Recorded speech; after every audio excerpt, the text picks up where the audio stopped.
Hi, so in this video I'm going to show you Copilot CLI. So this is another agentic tool, and so we'll use it the same way. So we won't do as many examples now that you get the idea. It's always pretty similar.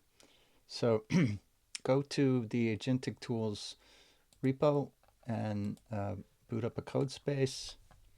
And once a code space comes up, you can boot up Copilot as the agentic coding tool, and you can use that one. This one, like I said, is very good.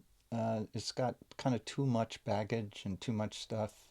It's really hard to kind of look at, um, but it works really well, and it's really well done. Other than it's just not laid out very cleanly. So go ahead and increase the size here. And once you're ready here, you can go and get a theme if you want. And so let's get that one. And I'm going to put that window over there shut. And this time I'm going to say dot and then permissions. I type typing and then Copilot is what this one is. So this one logs right in immediately because you're logged in under your GitHub username. And so since you're logged in as your GitHub username, it picks up on that and it brings you to the Copilot stuff. And so I'm just going to hit yes. And it's already signed me in, and it found, it's got me assigned, it's giving me Claude Sonnet 4.6. It knows who I am, although I don't see it saying it up here. It's loading the MCP server, I think, that we're going to use. Hopefully that's what it's doing. But let's see. I'm going to change the model. So let's say models and go over. So I want to show you this. If you're using the Copilot CLI, it gives you access to these models. Now, your list might be different from my list. You might have fewer of the ones on here. But if I go through here, I can select any of these. The ones that are 1x will cost you one request per call of this model. The one that's haiku, this one's 1/3. So you can think of it as like 1/3 expensive in terms of requests. And then there's a couple of models down here that are 0. So in other words, if you give out of your premium requests and you use up all of your 300 requests, you can just use the 0x ones and it's okay. 5.4 many is a 0 one as well, or a 0.3 one. And so I usually use haiku up here just because I don't want to chew through all of my expensive credits. And then if I do have a tricky problem, I can switch to one of the other ones or whatever. So let's pick haiku. It's one of the ones we've been using. And so now it's got me switched over here. You can kind of see it. Here it's telling me how much of my monthly allotment I have left. I have 80% of it left, so I've used up 20% of my my requests, and it's only April 2nd, so that's terrible. But at any rate, I gotta kind of slow down. But at any rate, so let's see if our Dolt MCP is hooked up. It is there. I see it. So that's great.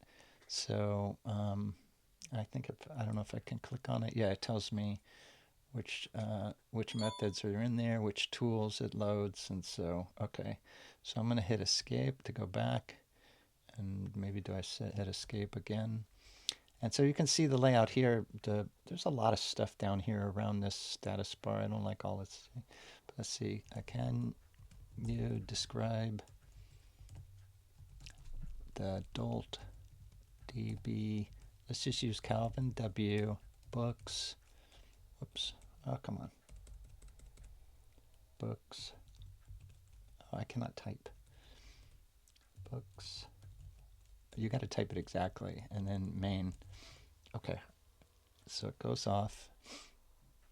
And it's thinking. So you can see the thinking here, right, in that kind of gray up there. So to turn the thinking off in Copilot, you do, I think, Control T, and it will hide that thinking and then show it.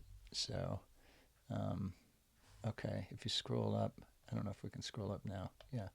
So if you watch, I'll do Control T, and it brings the thinking back. So you can hide the thinking and show the thinking with Control T, right? Okay, so let's see. It should have done everything now. So there it is. There's the tables, and it's just one table. So there is just one table. Yeah. Okay. So yeah. And you can see here the output is not as nice as in some of the other tools. So can you show me the first 5 rows? Okay, and I don't know why it's continuing to have this loading environment message here, but it's a little annoying. I think maybe because it's expecting an authentication, but this server doesn't have authentication. So I'm a little bit disappointed that this message is always showing up there, but okay. So can you give me all the non-fiction books from 2014? Okay. Yeah, I don't see that little loading environment message ever going away. Just there. It's kind of taking up some space. Okay, so there's 2 2014, and it is outputting in kind of a table here, which is nice. So it's okay, but yeah. And so there's a lot of commands for this one. You can go through and kind of, you know, learn them as you need them if you're going to use this tool. It's a pretty robust tool in terms of the amount of stuff that it can do. There's no question about it, and a lot of people do use it. So, but I would say if you're focused on printing out stuff that's like table based or kind of bigger for your outputs here, it might be a little bit less usable in a sense. You can always kind of tell it to output stuff in a particular way. But let's go see about this MCP thing, if it's like still giving me some kind of message about it. So I go here, right? And yeah, that just looks like a bug that it's continuing to think that there's something that this server needs or whatever, or that it's still, yeah, loading environment. I don't know why it's continuing to load the environment. Let's say, so one more thing. Let's say, can you show me the tables?